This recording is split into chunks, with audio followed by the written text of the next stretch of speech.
Next is presentation layer.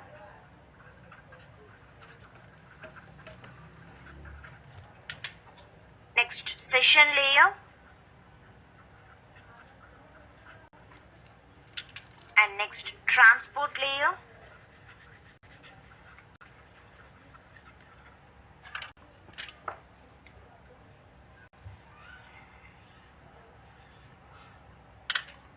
Next, network layer.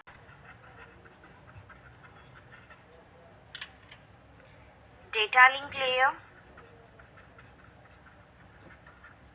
And the final one is the physical layer.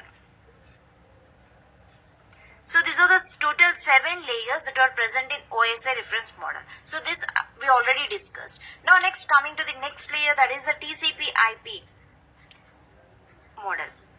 So in TCP IP model, what are the layers that are present in TCP IP?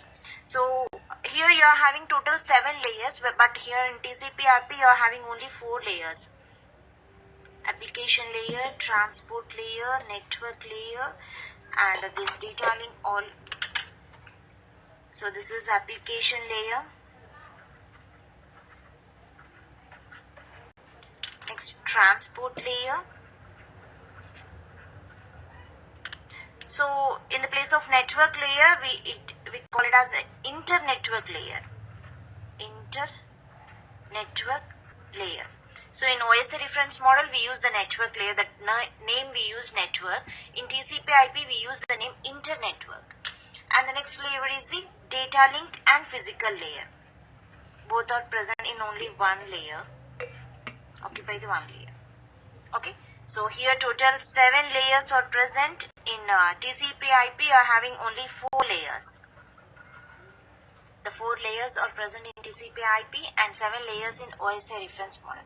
So whatever this application layer, the application layer in TCP IP is mainly used for data representation. It is used for data representation and dialog control and application interface.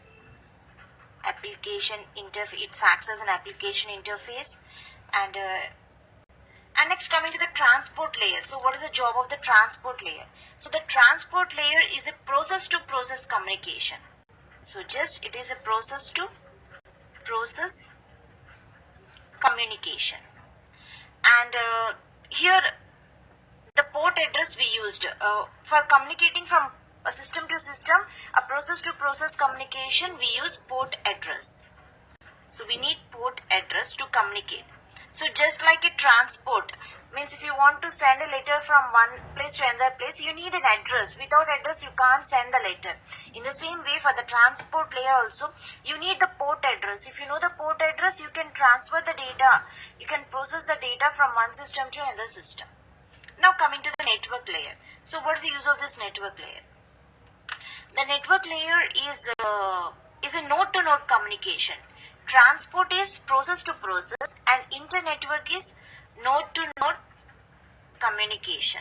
So for node-to-node communication, inter-network needs IP address. Okay, inter-network needs IP address. So whereas transport layer needs port address, but inter-network needs IP address. Next, coming to this data link and physical layer. It is used for physical address. Uses physical address, and this data link and physical layer uses flow control, congestion control, and also error control. So everything will be done by this layer, data link and the physical layer. So this is just an overview of the TCP IP reference model. So in the next video, I'll explain the